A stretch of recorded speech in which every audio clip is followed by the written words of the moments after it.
Welcome to Elevate Care. I'm your host, Kerry Perez, and I'm thrilled to be joined here today by Kendrick Azubuike, who is the Director of Nursing in our AMN division for travel nursing. Kendrick, welcome to the show. Thanks so much. I appreciate it. Thanks for having me. Yeah, awesome. Happy to have you. So we're switching it up a little bit. We're actually going to be talking a little bit more about the healthcare professional and the travel nurse today, but it's still going to be really insightful for both travel nurses as well as our healthcare facilities themselves. Absolutely. So yeah, can't wait to kind of dig into it with your expertise. Yeah, I'm super excited. Can't wait to give some good advice to our nurses and hopefully win some more travel nurses as well. I love that. Process. Great. So before we dive into that, tell us a little bit about your role at AMN and kind of what got you started. Yeah, I'm a director here with AMN for the Nursing and Allied Division. Initially got started just kind of like as an entry job outside of college, and didn't really have a desire to get into healthcare, but fell in love with it, and the pace and the grind of being a recruiter, and also I've always been interested in leadership, so I had plans to try to pursue a leadership position once I got in, and thankfully I got promoted to director for the Dallas office. So super honored to hold that position, and love AMN Healthcare for sure. Oh, congratulations. Well, I also started entry level, so good for us. Right. So what kind of Twins. keeps you, what keeps you, motivated and, wanting to stay in healthcare? What actually got you into it in the first place? Well, initially, just kind of had an internal referral from a college buddy, and he said it was a great place to work and had an awesome culture. And then also I did my own research on the company and actually discovered that my mom was the president and CEO of the company at the time. Pretty crazy coincidence, but that ultimately led me to apply for a position, entry-level position, and kind of just work my way up from that entry level. And I've just fallen in love with the organization and the culture that we have here. And on top of that, the impact that we make on the world and on our communities all across the nation. So. Well, great. And not to have an inside scoop, but you're not only one of my favorite people at AMN, but just in general, you just have such a great heart. And I really believe what you say because I see that happen every day in how you act at work and also outside of it. So, thank you so much, Kerry. yeah, really, that. really grateful to get your insight. So, all right, we're talking about travel nursing. There's a lot of stuff that's kind of, gone on, of course, with COVID and everything else. But from your perspective, what are you hearing from travelers, or what do you think from your own point of view of why travel nursing is still a great profession? The flexibility that it offers is probably the great, perfect place to start. Shorter contract commitments, 13 weeks, anywhere from 8 to 13 weeks, and just being able to build your schedule out for the year, just knowing your commitment and having, again, that shorter contract length as opposed to a perm job where you're working year round and continually getting your schedule. Also, it obviously offers that opportunity to explore a new area and get to a new state and, maybe visit a state that you've always wanted to live in or always wanted to see what it's like. And on top of that, the rates are still great. They're still offering really competitive rates, especially compared to pre-pandemic. Things have kind of normalized a little bit, but we still have some of the top paying options through some of our major clients. So it's a great opportunity still, whether you're a new nurse just coming out of just finishing graduation, or, you've been in the industry for a little while and had a perm job. It's a great change of pace for sure. And so who do you see are like the type of candidates that really gravitate towards doing travel? It might not be for everybody, but I feel like there's a lot of things that would work for people. Yeah. I mean, again, definitely the flexibility of it. So, we get a wide array of nurses, either early on in their career or later on in their career, just kind of wanting a change of pace to experience something different. I've heard things like, people maybe want to pay off student loans. It's a good place to try and just get in there and make some, not quick money, but a little bit more of kind of shaving off that chunk there. Absolutely. Maybe if they're looking to try something out before they move there permanently. Yeah, maybe like when you're chatting with nurses, what else are they interested in? Like getting out of like all the red tape of perm? Yeah, that's definitely a part of it for sure. I mean, just, experiencing a new health system and a new environment, a new unit. Same unit they've had specialty, they've had experience in, but just seeing a new environment. Sometimes that staff that situation that they're so used to kind of just gets a little old, and they want something new.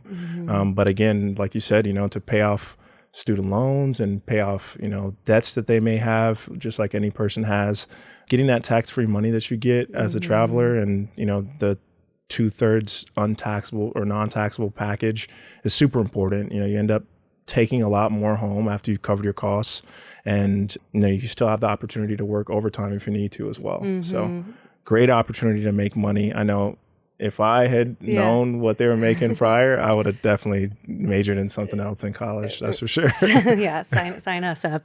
Right. Okay, so I'm thinking about travel nursing. What sort of personality traits work well in this sort of environment? Yeah. Flexibility, and, something that we tell our travelers all the time is just the willingness to float.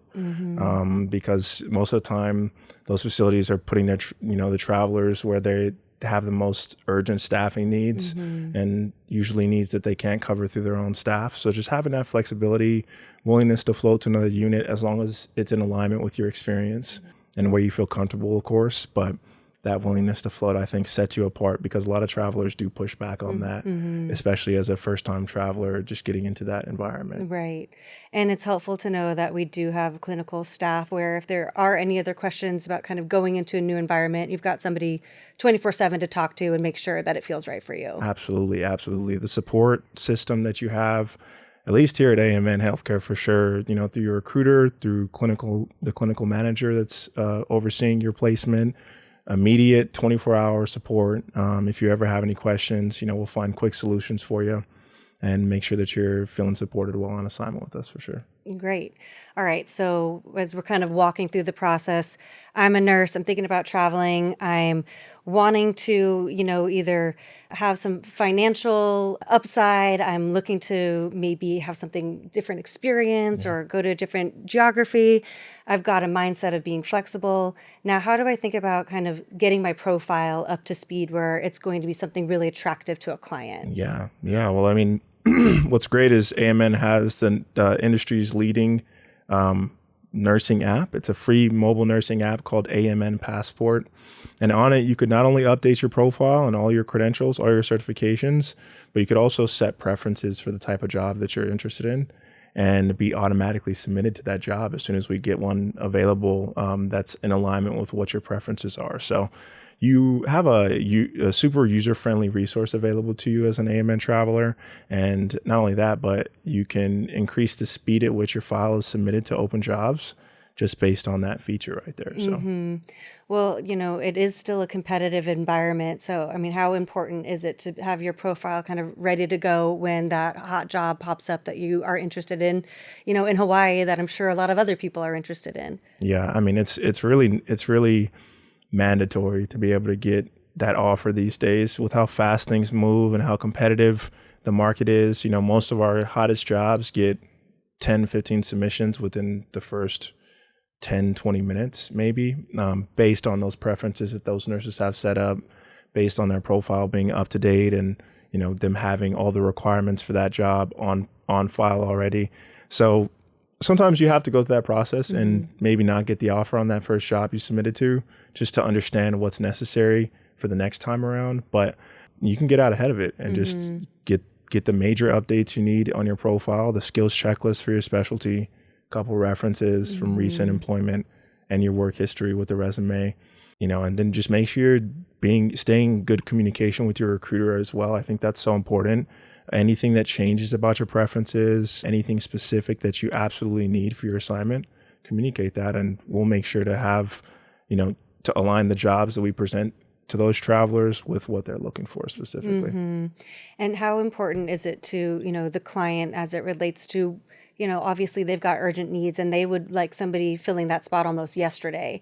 What are they sort of looking for as they're evaluating a clinician's profile? Yeah. Well, definitely the recent experience, the charting experience that they've had as well. So, I mean, anything that you can do to kind of spruce up your application is going to be important, right? So any DAISY awards you may have won, any, glaring references, positive references that you can provide where a nurse manager spoke about you specifically or had a quote that they, shared about your performance is going to be super important to just kind of set yourself aside from the rest of the applicant pool.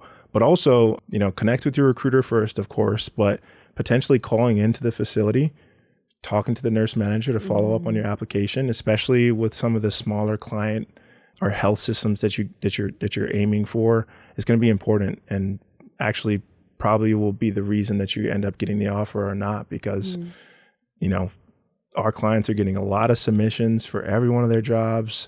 And that's kind of necessary in this current market to be able to set yourself aside from the rest of the crew applying. Yeah, that makes sense. Hey, in this world where tech is ever present, I know that personally, sometimes all I want to do is just work on with technology, like an app, and get things done. Other times I'm like, please, can I just talk to a human? Personally. And no matter how many times I hit 0 or I say representative, it's like, you're going to send me back to the website, please? No. Yeah. So tell me about how that dynamic can work, and leveraging those tools, whether it be, tech through Passport or Recruiter, how that can be like a really beautiful relationship. Yeah. Well, I mean, there's a self-service aspect of the app now where literally you can go from submission all the way to offer, all the way to really, accepting the offer from for one of our contracts without even talking to your recruiter yet.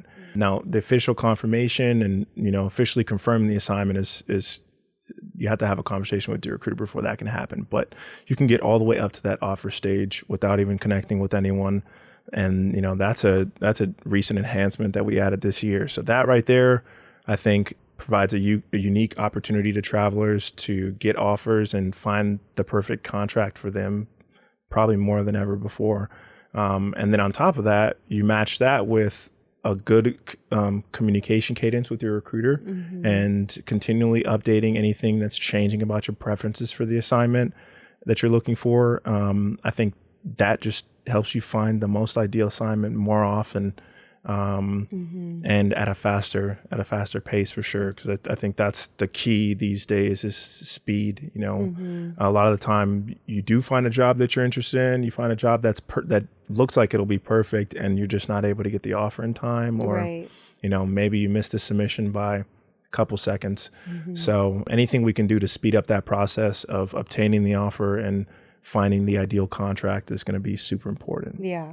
And I think, some important points you talked about with just the recruiter getting to know you more, getting to know your preferences. Of course, it helps, with speed, as you mentioned, but we're still in a people business. And, at the end of the day, there are relationships that are getting formed. We're hoping that as technology continues to advance, there's a little bit more about being a career counselor, being that support system, especially if it is your first assignment, or if you are looking at this person who's now a friend. Can you tell maybe about a time where either that what you've heard or in your own sort of life where you've had a really meaningful relationship with a clinician, and what's that meant for you and for them? Yeah, for sure. Well, in my time as a recruiter, I thankfully was blessed with a lot of amazing travelers, and probably the closest I've been to any of my travelers were a few that came through just referrals and, word of mouth referrals from one traveler that I got booked at one of our clients. And, we just grew over time. It came through a lot of conversations and just openness to share, my story and, what's important to me and what I think would be best to make the most efficient relationship between us. Business relationship, of course, and they thankfully were willing to be open and transparent with me, and I think that's very important. It's just that openness and transparency, and I think that only comes after you build some trust with them, right? And you show them that as a recruiter, you show the traveler that you have their best interest at heart, and you want to make sure that they have a positive and profitable experience, but that their experience is front of mind always. And I tried to just portray that, I think, to all my travelers, and that helps so much with just making things as efficient as possible, and also retaining them, keeping them with me for a really long time, right? But I think that's the important thing, as a traveler, be open, be honest, and be transparent with your recruiter. Let them know what you want, and whether that's from your contract or the type of communication style is important. And then on the recruiter's side is, be willing to match that and, be able to maybe adapt to what's going to be best for that traveler specifically, because it's different for everyone. That is important, because I think that open and that transparency and that trust, you just really get to feel comfortable with the recommendations, on both directions. I mean, sometimes what I've ended up trusting the most about a vendor relationship is when they actually tell me something not to do. And it's like, hey, I don't think that's going to be a good fit for you, knowing what I know about you or knowing what I know about this area. But like, here is a recommendation that I do think. It might not be exactly what you thought on paper.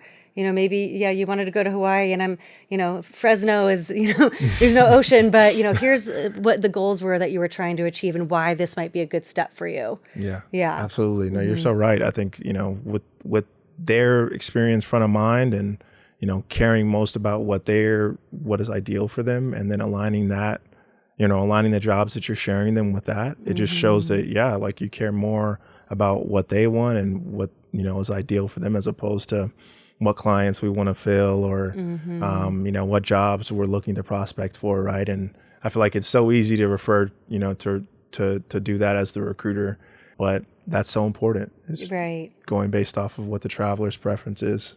Yeah. It's a big sort of mantra to be clinician centric or to be customer centric, and, recognize that in this day and age, it isn't about forcing someone into something to fill a quota.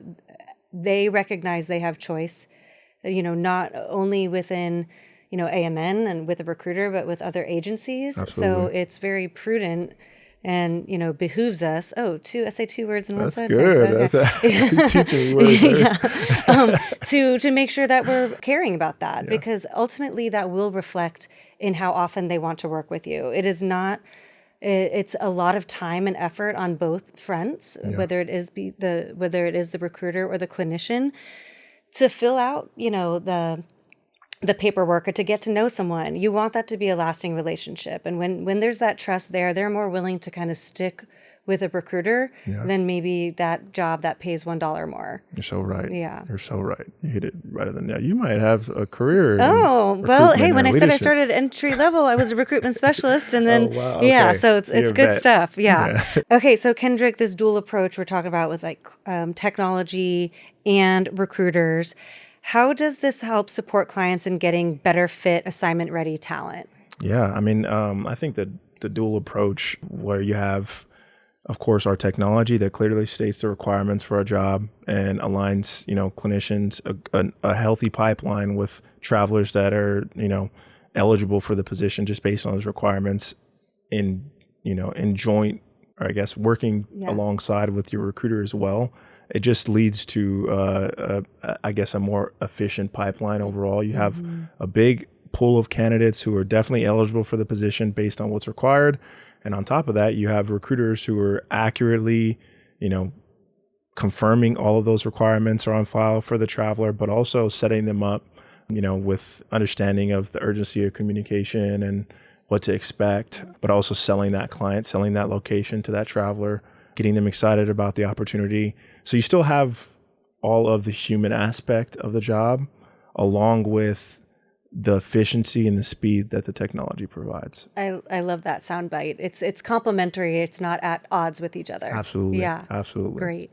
Okay. So if I am a first-time traveler compared to maybe like an experienced traveler, what advice would you give to me starting the first assignment, in any capacity? I know we've talked a little bit about flexibility and maybe being open to other locations, but what else maybe should they be thinking about?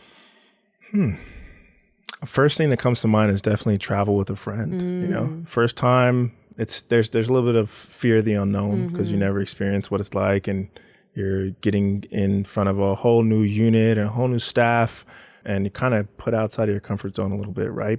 But if you have a friend who also works the same shift or same specialty, or even just someone that you could kind of share housing with as well, and cut some of the costs that's associated with that, I think coming back after a shift and just sharing your experience and, relating to each other helps so much with with just having a positive first time contract experience. But that sounds fun. I'd love to do that. It's almost like, adult college, but not. Yeah. Sleepover. So are there facilities that are kind of known to be good for first time travelers? Yeah, for sure. I mean, we have certain clients that we've just built great relationships with over the years, and we've done a great job filling their needs and doing that consistently. So it's just created more traveler friendly environments where the client, has a great relationship with us and expects a lot of us. But because of that, they treat our travelers really well and welcome them in and advise their staff to do the same. And then on top of that, there are clients that actually have controlled nurse to patient ratios based on the state. So just a little bit, I guess, I wouldn't say easier, because every travel nurse position, every nurse position is challenging and requires an extra level of, I guess, dedication. But yeah, I'd probably aim for the ones that have more controlled nurse to patient ratios. And if not that, then definitely the ones that we have the best relationships with in terms of our fill rates and, how important they are to us as a client. That makes sense, because those that we have, longstanding relationships, and, those that we don't, if they tend to have a big influx of travelers, they're probably more familiar both in how the core staff interacts with the travel staff and where it's maybe not just a net new experience where It's like, hey, 13-week assignment, that traveler filtered in and then, filtered onto their next thing, and they're bringing more people in. Yeah. It might already be part of like the fabric of how the core and contingent staff work together. That's maybe not super novel, but they've got some things that they've learned and best practices on both sides. Absolutely. Even the clients that are smaller clients, I've had nurses work at a smaller client location, new facility, new client, and they had a great experience. There are of course some growing pains and some things that we have to figure out, on the fly. But any client that we have a contract with respects us and values our service, and it's reciprocated by us on the other end too. Yeah, that makes a lot of sense. Do you have any tips or tricks for like an experienced traveler about how they continue to grow and stay competitive? If you're looking to change specialties, usually you have to do that outside of travel nursing. You have to acquire that experience before you can then be booked as a traveler within that unit, right? So unless it's like maybe just going to a larger health system like a Kaiser or something and potentially finding your forever home. Right. That's probably what I'd say to those, like a more seasoned traveler. You could potentially find a travel contract where you end up going perm staff there and retiring there, because you love it so much. Yeah. And if that one doesn't work, the good thing is we can swap over to a new facility, new location until you find that home where you feel like, oh, wow, the staff is great. This meets everything that I want professionally and, of course, financially, and find a forever home. I've had a lot of nurses who were late in their career and ended up just going perm at the facility and retiring there, I'm sure, or maybe they're still working there. But well, it's great that people can kind of move around, try things out. I'm sure there's also opportunities that happen when you're going to a large teaching facility and kind of get exposure there, to also maybe things where it is like, what is that environment in a, rural community where you're kind of don't have that big network to, rely on, but you are tapping into different sorts of skills, I could imagine. Absolutely. I mean, somebody who's been working at a huge facility their entire career, I think just with that change of pace and going to like a more rural community or, a facility that has half as many beds could, be the change of pace that they need to, I guess, find some more consistency and just kind of settle in.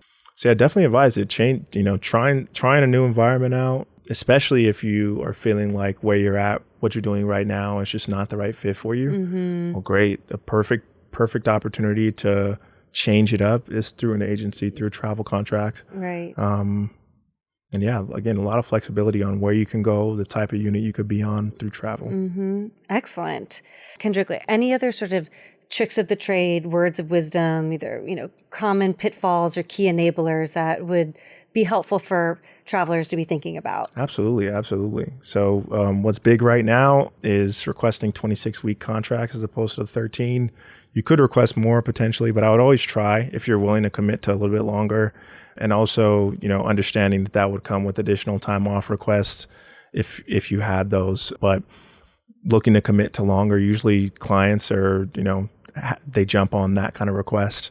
So they're looking for more coverage rather than less, of course. And then, keeping that time off request to a minimum if you can, like 5 days or less, really helps your recruiter get that offer. Typically, our clients will automatically approve that amount. But if you request more than that, then we do have to get approval real time from the client. So that can kind of delay things on the offer process, or it could put you, a step behind in line for the offer as well, because maybe that other traveler doesn't have as much of a time off request. I think, that's helpful because it is pragmatic. This is a wonderful industry and a great, career. There's a lot of benefits to it. It is also a career that is born out of the needs of healthcare facilities that have had open beds or that are going to have an increased census, and they need people there.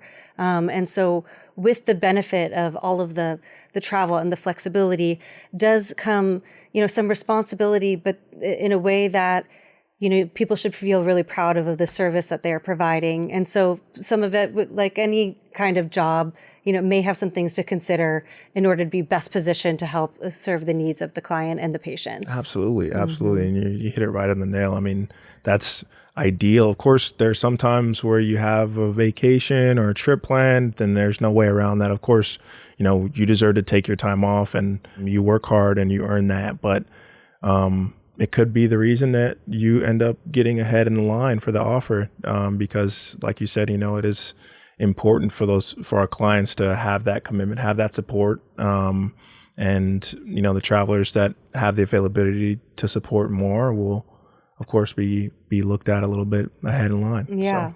Yeah, it's a good ecosystem because, travel can be a way to help with your own burnout, but then you're also helping with, potential burnout of the facility that you're going into. So it is a little bit of a kind of ecosystem there. Very true. Yeah. Yeah. Excellent. I hadn't thought about it that way. So is there anything that we didn't chat about today that you want to leave us with, whether it is, for our travelers, for potential travelers, or even for yourself as a director of recruitment? Yeah. Well, we're always talking about our app, AMN Passport App. If you don't have it downloaded, definitely recommend downloading it. It's super user friendly. You could see all of the requirements for any jobs you're interested in on it. And I'm telling you, it's going to be a game changer for the next few years for sure. And it's where the entire industry is moving to. So if you haven't downloaded that, it's free.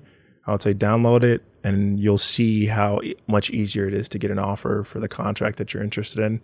And yeah, other than that, I'm excited, very hopeful for the future. I feel like we're moving in a great direction as an industry and of course as a company. So tell your friends, tell your family, come sign with AMN. Awesome. Kendrick, thank you so much. Really enjoyed the conversation today. Of course. Thank you, Kerry. Thanks so much for having me. Of course. And thank you for joining us on Elevate Care. We will see you next time. Thank you for joining us today on Elevate Care. If you found this episode valuable, please consider sharing it with a colleague and subscribing to our show on your favorite podcast platform. You can learn more about this episode and our show on our website at amnhealthcare.com. And follow us on social media to stay updated on new episodes and the ever-changing world of healthcare.